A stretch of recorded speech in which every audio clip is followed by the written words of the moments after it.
여러분 안녕하십니까? 10월 19일 여수 MBC 뉴스투데이입니다. 한국 현대사의 비극인 여순 사건 오늘 72주기를 맞았습니다. 그러나 진상규명을 위한 특별법 제정은 정부 반대 등에 부딪혀 여전히 쉽지 않은 상황인데요. 과거사를 종합적으로 다룰 제2기 진실화해위원회가 연말부터 활동에 들어갈 예정이라 특별법 제정 작업 더 시급해지고 있습니다. 문영철 기자가 보도합니다.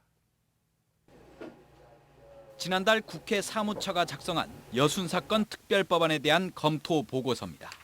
법안의 취지는 인정하지만 다른 과거사와의 형평성 등을 고려할 때 제2기 진실화해위원회를 통해 처리하는 방안이 바람직하다는 의견을 제시하고 있습니다. 그러나 여순 사건의 사회적 영향과 정확한 피해 규모조차 파악하지 못한 과거 사례 등을 볼 때 개별 입법을 통한 진상 규명이 반드시 필요합니다. 이미 1기 과거사위원회가 여순 사건은 특별법이 필요하다라고 권고를 했습니다. 그런데 이제 와서 또 2기를 해보고 부족하면 뭐 특별법 만들자. 그럼 이건 너무나 아이러니한 거 아닙니까? 지역 정치권은 최근 행정안전부가 특별법 제정에 반대하지 않겠다는 의사를 내비쳤다며 향후 법안 심사 작업이 속도를 낼 것으로 기대하고 있습니다. 현재 특별법안은 행정안전위원회 소위에 넘어간 상태로 이르면 이달 말쯤 구체적인 검토가 시작될 전망입니다. 법안 소위가 다시 열리면 행안부 차관이 나와서 의견을 발표할 텐데 그때 이제 어떤 의견을 발표할지는 조금 더 두고 봐야 될 것 같습니다. 아마 약속 지킬 것 같습니다. 하지만 법안이 상임위원회를 통과한 뒤에도 법사위와 본회의의 문턱을 넘어야 하고 그 과정에서 야당의 반대가 만만치 않을 것으로 보입니다. 특히 올해 말 출범할 제2기 진실화해위원회에서 여순 사건을 다룰 경우에 대비해 실질적인 조사가 이루어질 수 있도록 관련 법을 개정해야 한다는 주장도 나오고 있습니다. 여순 사건을 전담할 수 있는 소위원회를 빨리 만드는 것이 필요하다. 3년으로 되어 있는 이 조사위원회의 기간을 최소한 5년 정도는 가야만이 그래도 어느 정도의 좀 조사가 이루어지지 않을까.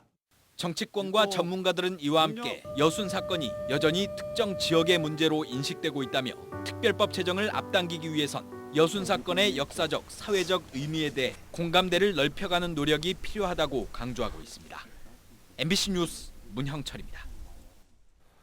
오늘 여순 사건 72주기를 맞아 지역별로 묵념 사이렌이 울립니다. 이번 사이렌은 희생자들의 넋을 기리고 유족들을 위로하기 위한 것으로 여수시는 오전 10시에, 순천시는 11시에 지역별 행사에 맞춰 민방위 경보 통제소를 통해 1분 동안 울리게 됩니다. 올여름 댐 방류로 수해를 입은 주민들이 투쟁 강도를 높여나갑니다. 섬진강댐과 용담댐 등 4곳의 하류에 거주하는 주민들은 오늘 청와대와 국회, 감사원을 항의 방문해 국무총리실 산하 피해조사위원회 구성과 합리적인 피해 배상은 물론 청구된 국민감사에 조속한 착수를 요구할 계획입니다. 한편 최근 열린 환경부 국정감사에서도 댐 수위 관리 규정과 조사위원회 구성을 놓고 여야의 집중 추궁이 이어졌습니다. 전남도가 관내 요양시설 종사자에 대한 코로나19 전수조사를 실시합니다. 전남도는 최근 부산 모 요양병원에서 대규모 코로나19 집단 감염이 발생하면서 지역의 요양시설에서도 경로를 알 수 없는 감염 위험이 높아지자 도내 요양병원 90곳과 요양원 308곳 종사자 13,000여 명을 대상으로 긴급 코로나19 전수조사에 나섭니다. 전남도는 경로를 알 수 없는 코로나19 감염의 확산 방지를 위해 이동량이 많은 광주 근교권의 시군부터 전수조사를 시작할 방침입니다. 2022년 3월 개교를 목표로 하는 한국에너지공과대학 설립 사업이 특별법 발의와 함께 탄력을 받고 있습니다. 올해 안에 법안이 국회에서 처리되고 내년 초엔 캠퍼스의 공사가 시작되면 일정대로 개교가 가능할 것으로 전망됩니다. 이계상 기자입니다. 한국에너지공대의 설립과 지원을 제도적으로 뒷받침하기 위한 한국에너지공과대학교 법률안이 발의됐습니다. 법안 발의에는 50여 명의 국회의원들이 공동으로 참여했고 대부분 더불어민주당 소속 의원들입니다.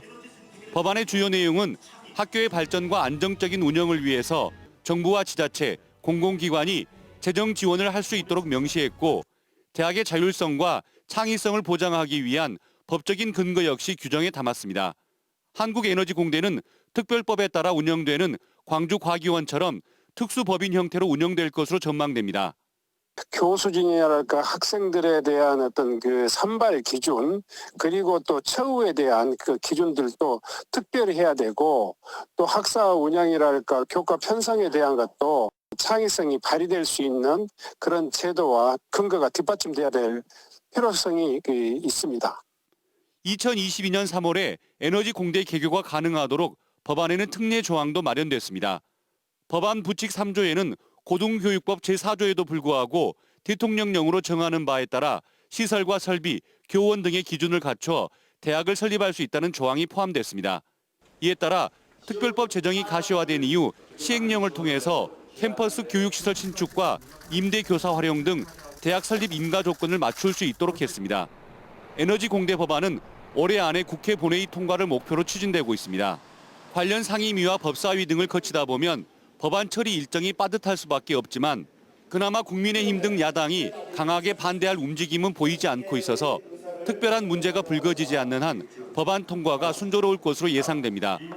한국에너지공대 캠퍼스 공사는 앞으로 넉 달여 동안 설계 작업이 마무리된 뒤 내년 초쯤 본격화될 것으로 전망됩니다.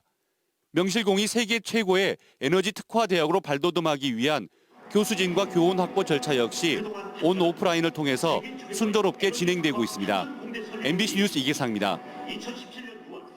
네, 코로나19로 인한 세계적인 물동량 감소로 선박 발주가 줄면서 국내 조선업계의 어려움도 계속되고 있습니다.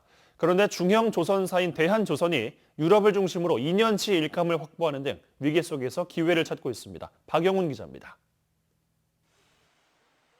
엔진과 배관 등을 설치하고 10개로 나뉜 대형 구조물을 연결하는 작업이 한창입니다.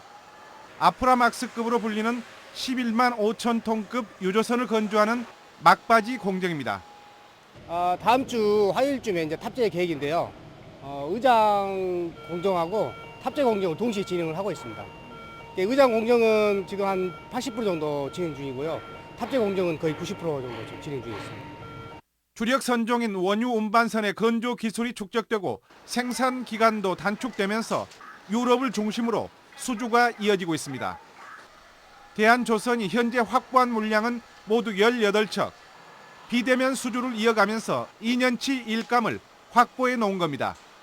코로나19 여파로 국내 대형 조선소들이 올해 수주 목표의 30에서 40% 정도에 그치고 있지만 대한조선은 유조선 분야의 강점을 내세우며 지금까지 60%를 달성했습니다.